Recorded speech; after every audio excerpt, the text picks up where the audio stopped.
트럭이 느릿하게 산길을 오르고 있었습니다.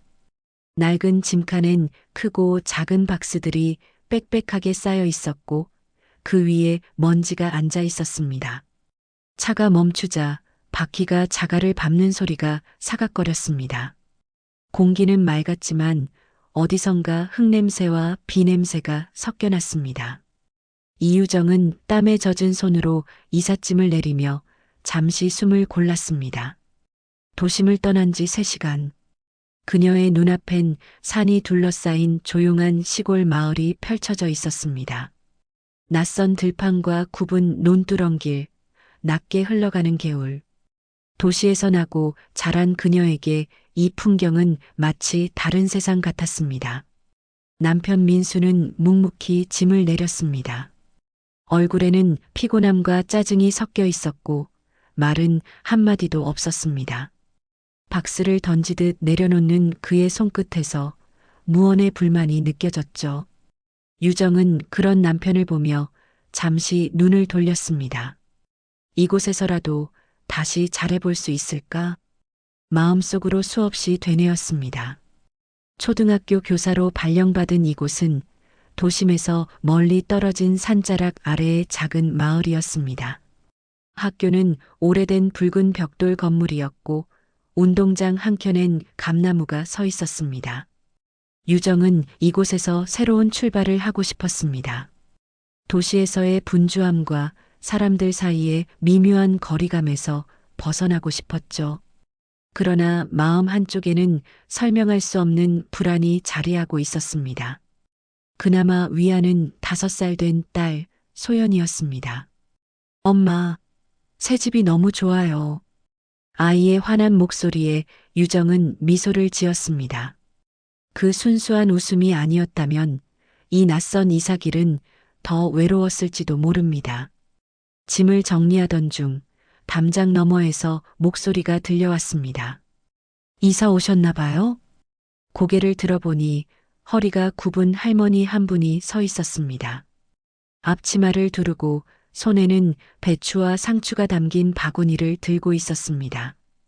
햇살을 받아 반짝이는 눈빛이 따뜻했습니다. 네, 이제 막 왔어요. 유정은 공손히 인사했습니다. 그래요, 환영해요. 이 동네에 선생님이 온 게 몇 년 만인지 몰라요. 그녀의 말투는 느릿했지만 정겨웠습니다. 그날 저녁 유정의 마음속엔 묘한 평안함이 스며들었습니다. 그녀의 이름은 김아주머니라고 했습니다. 마을 사람들은 모두 김아주머니라 부르며 존경 섞인 인사를 했습니다. 며칠 후 아침 출근하려던 유정은 현관 앞에서 바구니 하나를 발견했습니다. 그 안에는 막 수확한 고구마와 싱싱한 상추가 담겨 있었습니다. 작은 쪽지에는 이사 오신 선생님께라고 적혀 있었습니다. 글씨는 둥글고 정갈했습니다. 유정은 괜히 마음이 따뜻해졌습니다. 그날 이후 김아주머니는 종종 찾아왔습니다. 밤에 추워지면 수도가 얼어요. 이건 미리 보온해둬요. 김치 조금 담갔는데 맛보세요. 그녀의 손끝에서 나는 된장 냄새와 고춧가루 냄새가 유정의 집안에 스며들었습니다. 유정은 감사했지만 마음 한편으로는 조금 부담스러웠습니다. 요즘 세상에 이렇게까지 챙겨주는 사람이 있을까? 하지만 거절하기엔 너무 따뜻한 마음이었습니다.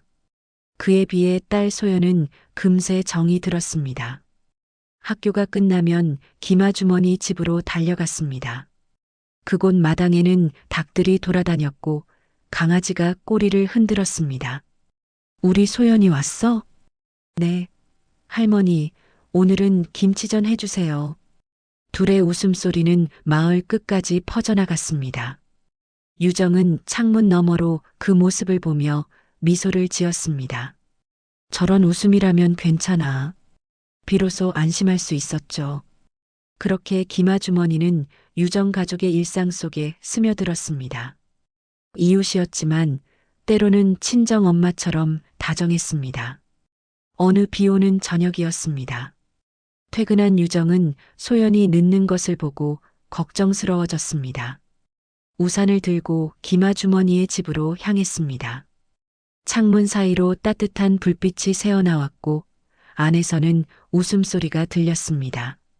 문을 열자 고소한 된장국 냄새가 퍼졌습니다.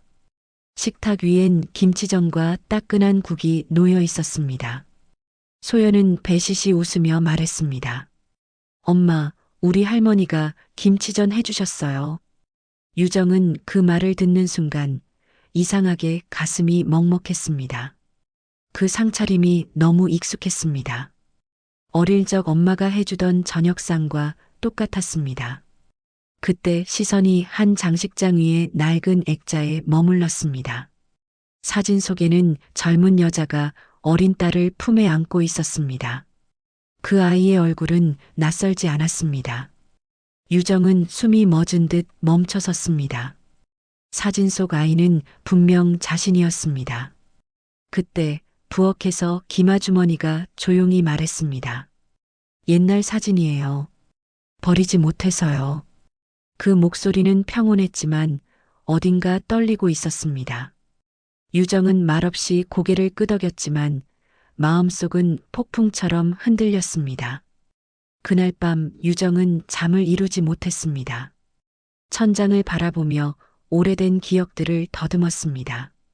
희미한 목소리, 젖은 손, 그리고 떠나던 날의 뒷모습. 설마 아닐 거야. 그녀는 고개를 저었지만 심장은 계속 쿵쾅거렸습니다. 다음 날 유정은 구청으로 향했습니다. 겉으론 주민등록을 정리하려는 명분이었지만 마음속엔 다른 이유가 있었습니다. 이 주소에 사는 기마주머니라는 분, 본명 좀 확인해 주시겠어요? 직원이 서류를 넘기다 말했습니다. 정순자 씨로 되어 있네요. 그 이름을 듣는 순간 유정의 몸이 굳었습니다. 정순자 바로 그녀의 어머니 이름이었습니다. 세상이 순간 멈춘 듯 했습니다. 귀에서는 바람 소리만 들렸습니다. 서류를 쥔 손이 떨렸습니다. 유정은 겨우 입을 열었습니다. 확실한가요? 네, 오래된 기록이긴 하지만 맞습니다. 돌아오는 길, 하늘은 잿빛이었고 바람은 매서웠습니다. 집 앞에는 기마주머니가 서 있었습니다. 그녀의 눈빛엔 두려움과 그리움이 뒤섞여 있었습니다. 유정은 아무 말도 하지 못했습니다. 둘은 말없이 서로를 바라봤습니다. 그 침묵은 너무 길고 무거웠습니다. 마침내 아주머니가 입을 열었습니다. 미안해요. 그 한마디에 30년의 세월이 무너졌습니다. 유정은 주저앉을 뻔했습니다. 그녀의 머릿속에는 어린 시절의 장면들이 쏟아졌습니다. 술에 취한 아버지, 싸움, 깨지는 접시, 울부짖던 엄마, 그리고 어린 자신이 소리치던 순간, 다시는 오지 마. 그때 엄마는 아무 말 없이 돌아섰습니다. 그게 마지막이었습니다.